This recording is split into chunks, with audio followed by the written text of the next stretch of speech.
Hey everyone, welcome back to K-Korner, the channel where we dive into the wild world of entitled people and their unbelievable stories. Hope you enjoy it, and without further ado, let's go. So I just got home from the emergency room after dealing with a horrible incident of being assaulted in Walmart by an entitled woman. Before I go into the backstory, I should mention that I am in frail health. I have a condition known as genetic joint deterioration, which is similar to arthritis but worse, causing constant pain. I have had 2 back surgeries and walk with a cane. My brother and I were out getting last-minute supplies for our family Thanksgiving, pumpkin pie, seasonings, snacks, etc. As I was walking with my cane, my brother was pushing the cart. I don't like motorized carts because I feel others need them more than I do. Unless I am in severe pain, I try to move around as much as possible. Cue this entitled boy, "That's a nice stick." I looked down to my left to see a boy probably 7 to 10 years old eyeing my cane. "Thank you, that's a cane, not a stick. Can I have it?" My cane was handcrafted and made specifically for me by my now deceased best friend. It was made out of cherry wood with Celtic designs all the way down with a special rubber tip. "No, it's not a toy and I need it to walk." He frowned and left. 5 minutes later I heard, "Excuse me." I turned to my right and saw the most horrifying woman, complete with a scowl that could curdle milk. "Did you just tell my son he couldn't have your cane?" I frowned and said, "That's correct," she interrupted me. "That's just a prop, it's not a real cane. Let my son have it." I cleared my throat and said, "Ma'am, this is a specially designed medical cane specifically made for me to help me walk, and it was made by a deer," she interrupted again. "Don't lie to me. I have seen medical canes. I know that's not one. Now give it to him." My brother stepped in, and I took the cart and moved to a different aisle.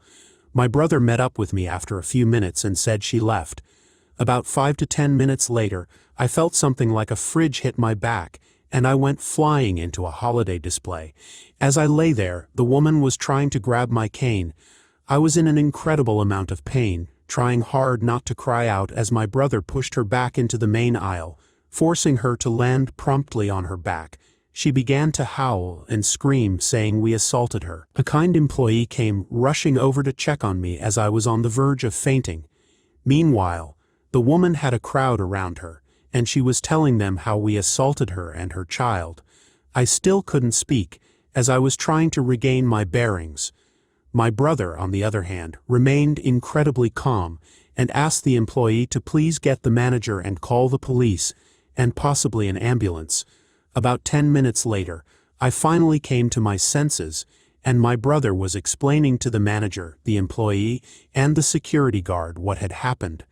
However, the woman was making up story after story. The police and paramedics checked me out, and then her, even though she probably needed mental help more than physical. A police officer and the store security went to review the cameras. When they came back, the woman was still raving. "Arrest them. Arrest those horrible men for what they did to me and my boy." The cop came to me as I was on a stretcher. "Do you wish to press charges?"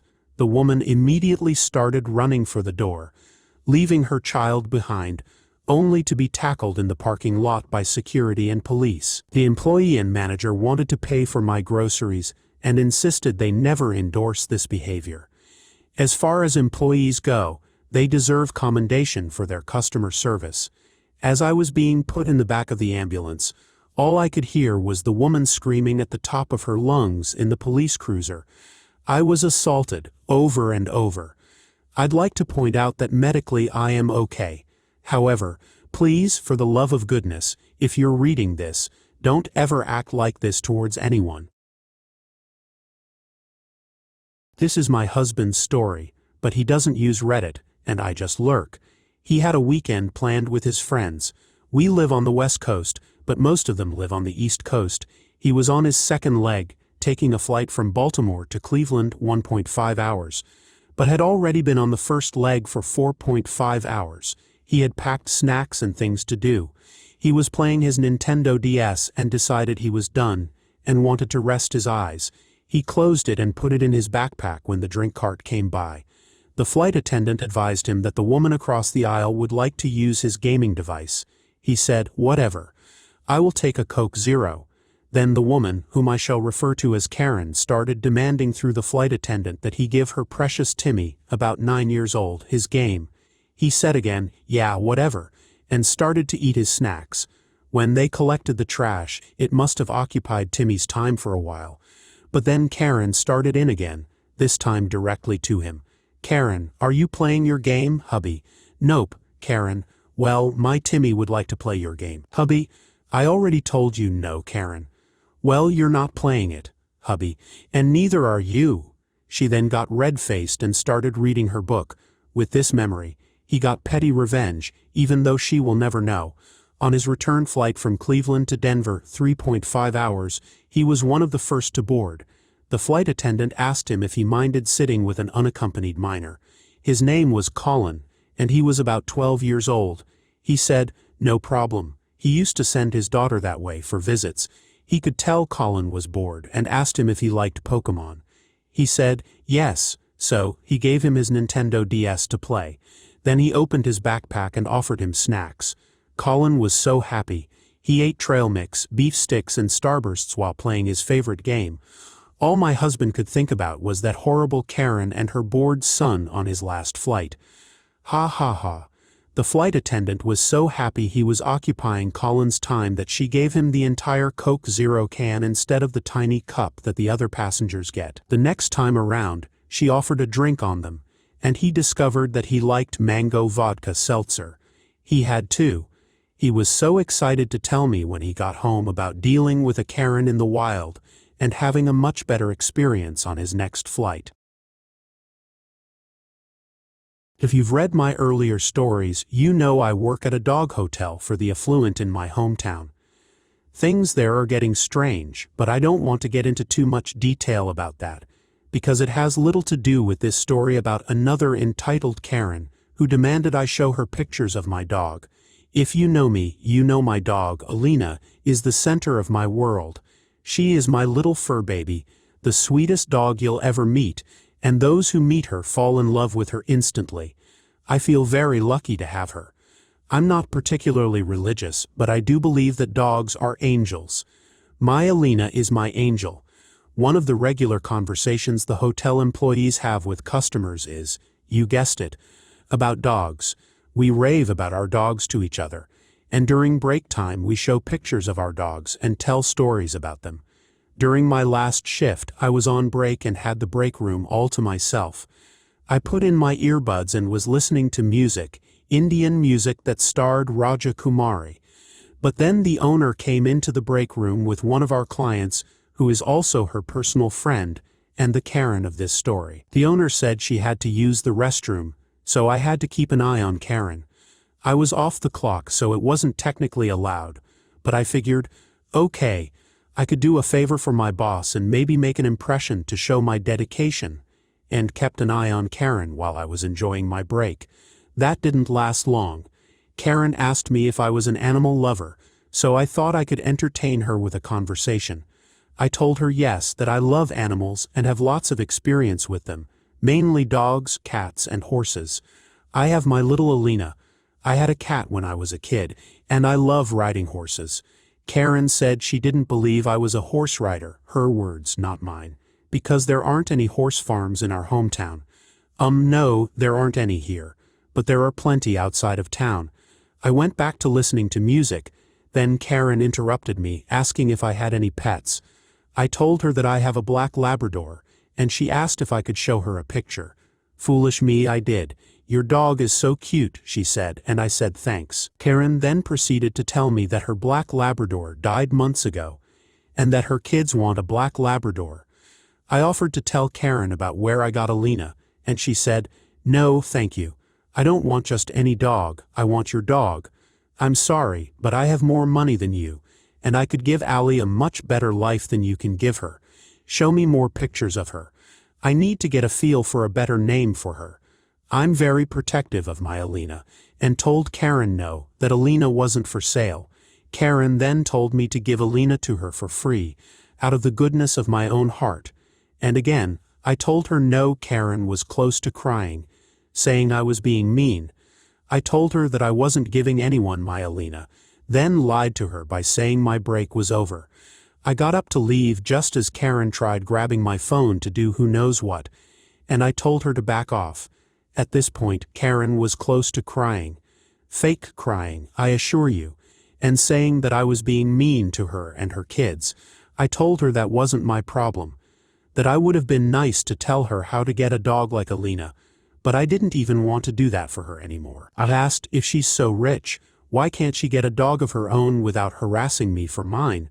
I told Karen that she has no right to harass me, but when she said that my boss would believe her over me, I just smiled. Look right up there, Karen. You, me, were being recorded by security cameras. Visual and audio evidence that you're harassing me for my dog. If you don't leave me alone now, then I'll bring this up with management, and they have every right to refuse service. So maybe your best option is to leave me alone. I was smiling, but I knew I was in dangerous territory.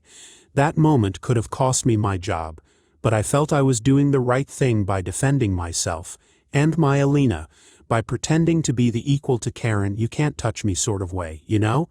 The owner came by moments later and asked us if we were getting along. Karen said nothing, and I said we were being respectful to one another and respectful of boundaries, which Karen really wasn't. I will admit that I was having fun playing the part of untouchable tough girl. The owner was going to bring Karen elsewhere in the hotel, so I went back to my break. Karen asked, "How many troublemakers are at this hotel?" I smiled, answering, "There are lots of troublemakers, the kind who defend themselves when they're threatened, and sometimes it's best not to mess with them."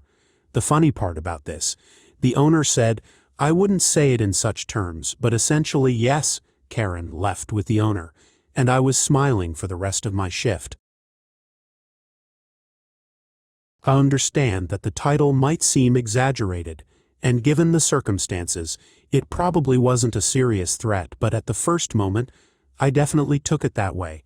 Anyway, let's start at the beginning.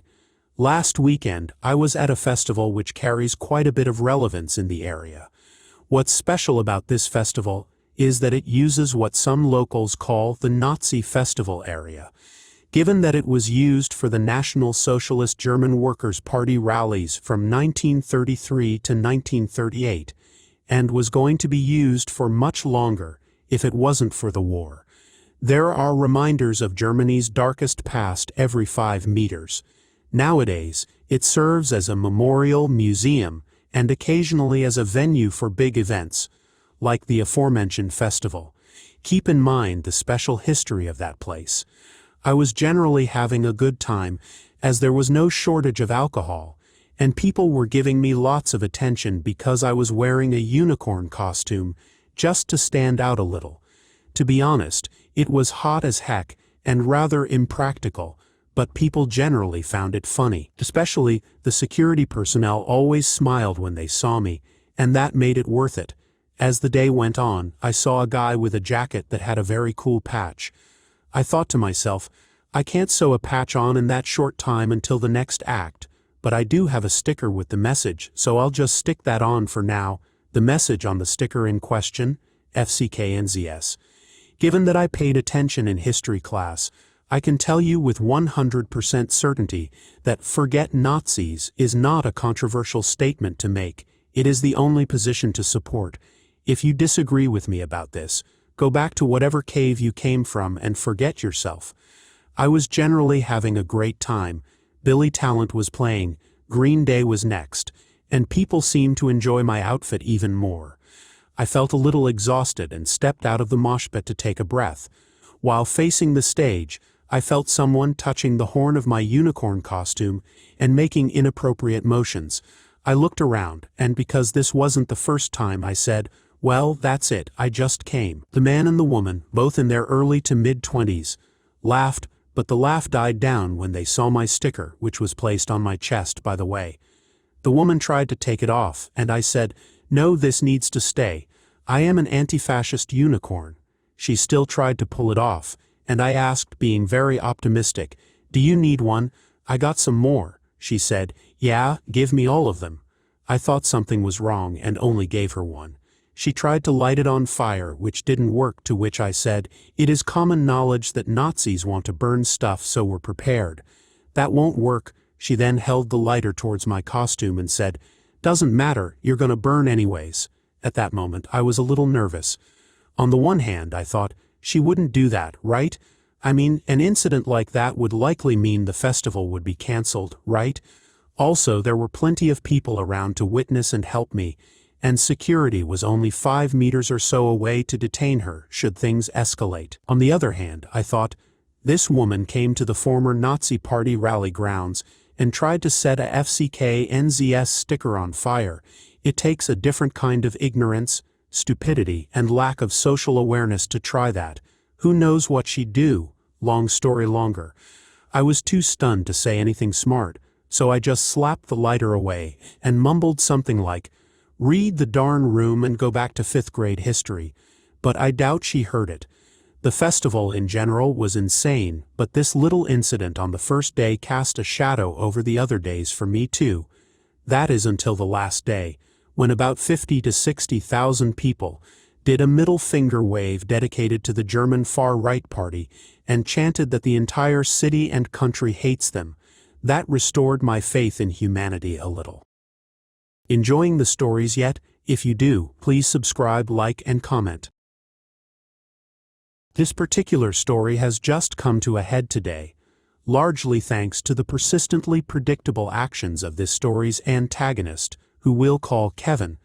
Around a year ago, I moved into a new apartment, not in a great part of the city, but it could be considered average. When I first moved in, I was assured everything would be fine, and I'd be left to my own devices. Enter Kevin. Kevin is a total jerk. He has shared custody of his son, which is frankly an oversight of the legal system, but hey, and he absolutely loves to get drunk and scream at the kid, either via phone or in person. The kid is around 13, I think, and his name's not totally important, mainly because the kid's got enough grief. This went on for about 2 to 3 months, so I tried befriending Kevin, mostly because I'm an idiot, but also to find out just what his issue was. Having headphones on max volume listening to heavy metal and still being able to hear him screaming was becoming an issue. I put up with it for a bit, mentioning it in passing to who I guess is my building manager. He's really just a guy who's lived there for years and is mates with the landlord. He's retired, so I can't really blame him for not wanting to get involved.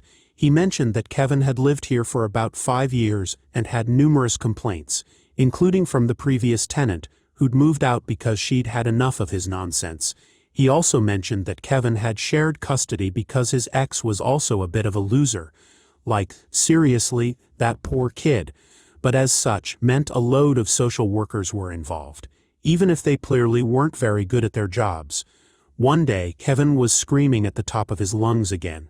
Because I'm an idiot, I poked the ceiling with a broom, just a little tap to say, "Hey friend, just a quick polite note to tell you that the whole neighborhood can hear you," which was greeted by 5 thuds that sounded like he was about to break through the ceiling.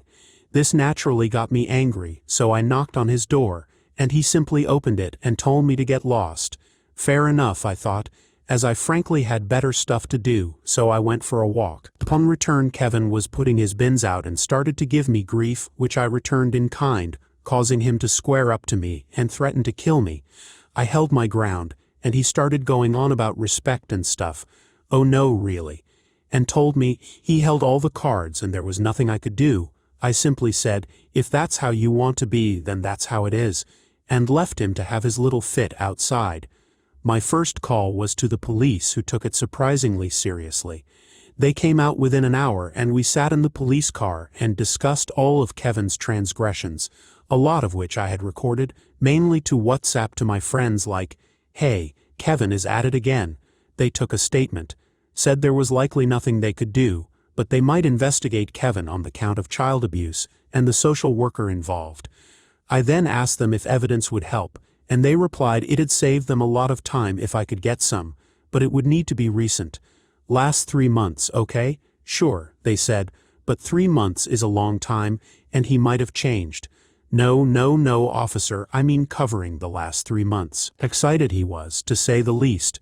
So they brought me to the station to give a statement and to copy all the evidence off my phone. At this point, big shout out to old phones and removable SD cards, as I really didn't want to explain my meme collection. They spent the next 2, maybe 3 months investigating Kevin, as there's a lot of banging to be heard in the videos. A few months went by, and I saw a lot of "open immediately, do not ignore" type letters arriving in Kevin's name, which I think might be from the social workers, but I'm not sure. I do feel particularly bad about this bit. As being a violently abusive alcoholic, he's not quite smart enough to realize it's me that's making his life miserable because the social workers are on him like a stain on a toilet, and he's just screaming at his kid even more because he thinks the kid has told on him. Eventually, the police had everything in place and served him with some sort of behavioral order or something like that, which frankly wasn't a whole lot, but that was more an appetizer for the meal the social workers were about to make. Yesterday, armed with a bunch of evidence, a bunch of people, 2 uniformed officers and my landlord, they arrived at his flat, partly because that's the only time my landlord was free, and probably partly because Saturday pay for cops and social workers must be fairly decent. Also, partly because he has his kid on weekends. Actually, probably the main reason, now that I think about it. Since Kevin has the kind of voice that makes Brian Blessed sound like a cross between a mime and a church mouse, they could hear everything immediately. They went up into the tight hallways, which was kind of funny because they're all trying to social distance, so it kind of looks like they're queuing up to give Kevin a talking to, in true British fashion. It ended with Kevin being led away in cuffs because, of course, he fought back. The guy's a jerk.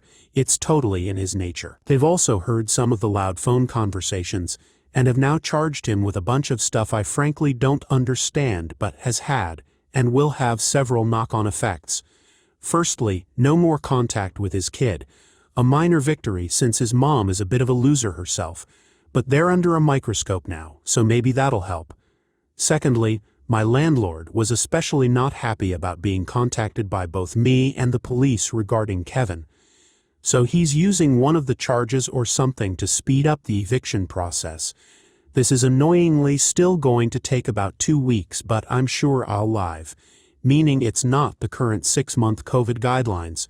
Thirdly, he's going to have to go in tomorrow and tell his boss that he's going to need multiple days off in the possible near future for court dates, etc. Tough break in this economy. That's likely going to cost too, especially since I've seen a bunch of letters from the Provident arriving for him. For those outside the UK, the Provident is kind of like the original version of those short-term loans with insane interest rates. All this could have been avoided had Kevin just not been, well, a jerk. I'm not sure if this is pro-revenge, so I will let you all decide. If not, let me know and I will move it. I will say in advance, sorry for the long story, but the backstory is relevant. Back in the early 2010s, I started working for a large internet-based company in the UK. The company was opening a new office with a new subdivision in London. When I started, there were 2 team leaders and the office manager. The 2 teams were the content team and the search engine optimization (SEO) team. I was recruited to be the web development team lead. When I was interviewed for the job, both the office manager and the SEO team lead conducted the interview. As you do in interviews, when they asked if something could be done, I would respond, yes, of course, or, you would get a better result doing X, Y, or Z. I got offered the job, and for the first year, there was a lot going on. Besides building a team, I also had a portfolio of websites that needed to be redeveloped and redesigned.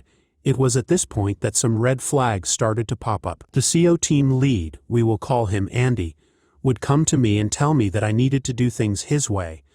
I would always push back and say no, giving a reason why I was doing things my way. Andy would get irate and complain to the office manager about me. When the office manager asked me about it, I would explain what had happened and why I had said no. The office manager would leave it there because, at the end of the day, I was the one with the experience in web development, not Andy. This happened a few times over the first year, And I then realized that Andy expected me to be a yes man. Sorry, buddy. That is not who I am. So, now that we have the backstory, let's get into what led to the revenge.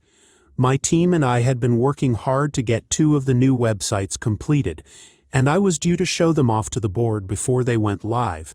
The company's head office was in another part of the country, and I had to leave the office in London around lunchtime. I arrived at the hotel across the road from the head office around 4 p.m. and jumped on my laptop to start going through the sites to run some tests. I was testing functionality, making sure the look and feel were correct, and other details. Then it happened. We found a major bug that caused a significant issue with the website's functionality. So, let me introduce the star of our story, Johnny, not his real name, who was my senior developer. Johnny and I worked through the night, me in the hotel room, and him in the London office. We finally fixed the bug around 7 a.m. the following day. My meeting with the board was at 10 a.m. So after getting showered, fed, and over to the office, I started my day with 0 hours of sleep. I walked into the meeting, and the first thing the CEO asked was if I was okay. I had met him a few times, and he was a really nice guy. I explained that we had found an issue with the sites the previous day, and that Johnny and I had worked through the night to fix it before the meeting. Long story short, everyone was really impressed and loved the new sites. At the end of the meeting, the CEO pulled me aside, thanked me for everything, and then told me to go home and get some sleep. It was about a 3-hour train ride to London, and then another hour home. I thanked him and went on my way. After taking my team out for a well-deserved lunch to say thank you, the office manager organized a night out for the whole office to celebrate on the following Friday. We started off at a fancy bar. Not my sort of thing. I am a man of simple tastes, and then everyone moved on to a small club. I went to the club for a bit but left early in the night, as I needed to catch a train home. I said my goodbyes and headed home. I came into the office on Monday, and there was something going on. I spoke with Emma, not her real name, the content team's lead. She did not know what was happening, but there were people from head office, human resources, our, and others. Then, a few minutes later, all the team leaders were called into a meeting. We were all squished into one of the small meeting rooms. The office manager, 2 members of the HR team from head office, and the 3 team leaders, including myself. HR explained that a complaint had been made against Johnny. A member of the CO team, we will call him Mark, had called Andy on Friday, saying that Johnny had made racist comments while everyone was out at the club. Both Emma and I were taken aback. This was not like Johnny. On a side note, I feel that I need to explain the races of the people involved. This is just for context and not an attack on anyone involved. Johnny, Emma, and I are white British. Andy is African, born in Britain, I believe, and Mark is Indian, again I believe. The whole day was spent with HR conducting interviews with the other people who were there that night. We reconvened toward the end of the day. The result of the interviews was that no one had heard anything like what Mark was saying. So it was Mark's word against Johnny's, which was not acceptable to Andy.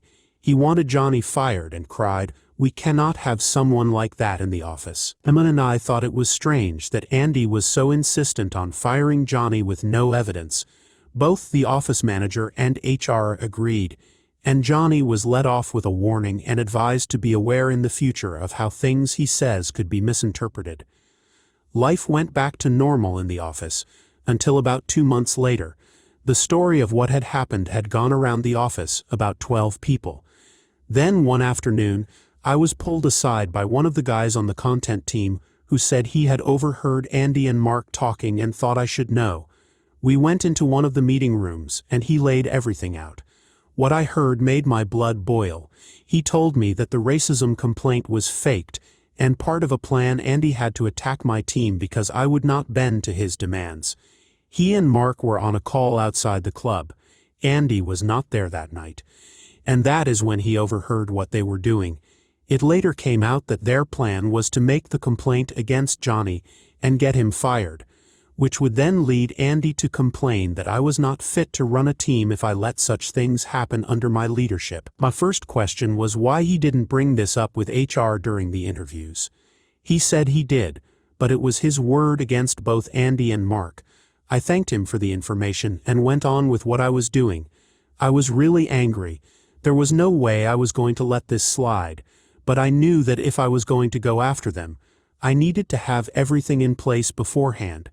I didn't tell Johnny what I had been told, and asked the guy who told me to keep it to himself for now. I didn't want Johnny to get upset and do something that would get him fired, or worse, affect any revenge I could dish out. So I watched. I watched everything the CO team did and did not do. Then it happened. It was like angels had descended from heaven to deliver me the winning lottery ticket. The building we were in was a 3-story building, with a main stairwell with a door on each floor to the offices. The stairwell also led to a door out to the street. At the time, I was a casual smoker, and used it to take breaks from the screen and clear my head if something I was working on was not going well. So I walked out of the door to the office and into the stairwell. And who was there but Mark? He was on the phone, and he went white as a sheet when he saw me. He was mid-sentence with the person on the other end of the phone, and as I was walking past, he was forced to carry on the conversation. I overheard, and from what he was saying, I could tell that he was talking to a school or something like that. The conversation sounded like he was looking for information about applying, and about a visa. I thought that was a strange call to be having, and something seemed fishy about it. I had my suspicions about what was going on, but nothing concrete at that time. A few days later, I was heading back up to the head office, and by then we had a new office manager who lived near the head office and was based there most of the time. When I got there, I dropped my things off at the hotel and headed over to the office. I went to his desk and asked to have a quick chat. I explained to him what I had overheard Mark talking about on the phone and suggested that maybe the company might like to look at his visa status. A week went by, and nothing seemed to happen. Then bam, Mark stopped showing up to the office. A few days later, I was told what had happened by one of the other CO team members. Mark had been fired with immediate effect for no longer having the correct visa to work in the UK. The company did not want to get involved in sponsoring a new visa for him. I do not know why. I started asking questions around the office, random chit-chat, and I found out that Mark was from Dubai and was here on his wife's student visa. I also found out that his wife's course had finished, leaving them with a small window of time to get a new visa. That is when it all clicked. There are some dodgy people in London and everywhere else who set up fake colleges that would sign people up to get visas to live and work in the UK. I saw a program on this, and usually these were set up in tiny offices that you couldn't swing a cat in, let alone be a college. They were used as postal addresses for the college, and they would charge a course fee to be enrolled and thus be able to apply for a student visa.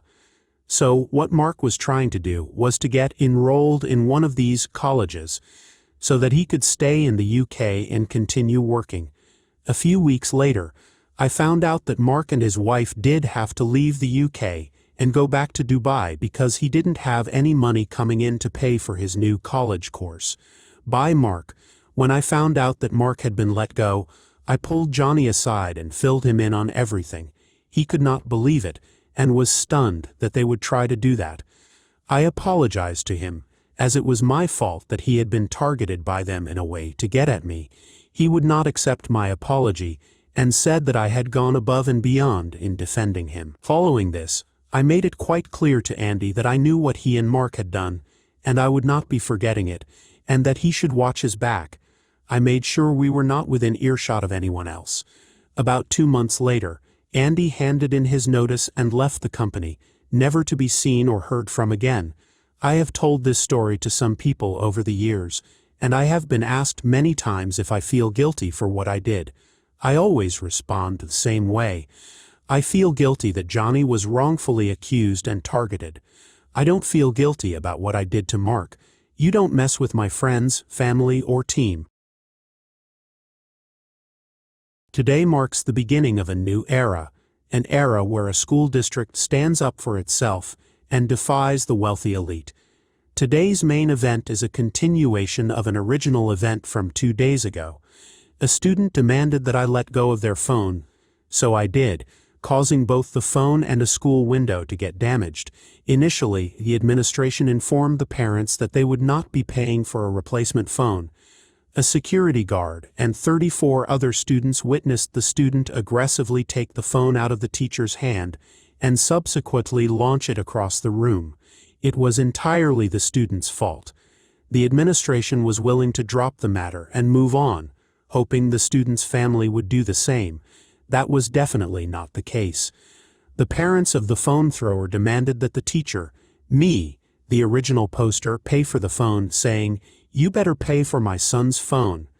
This is when the administrators of my middle school, with backing from the district, performed the best act of defiance I have seen in a while. I'm proud to be part of my school district today. The district, after investigating the incident, getting statements from students, witnesses, myself, and security, concluded that it was the student's fault that the phone flew in the air. However, the district agreed to pay for the student's phone, as it was technically in a teacher's possession when it got damaged. It was an iPhone 12, so the check was probably around $800. Then, the administration went one step further by also sending the parents a bill for the window to the tune of $1,678.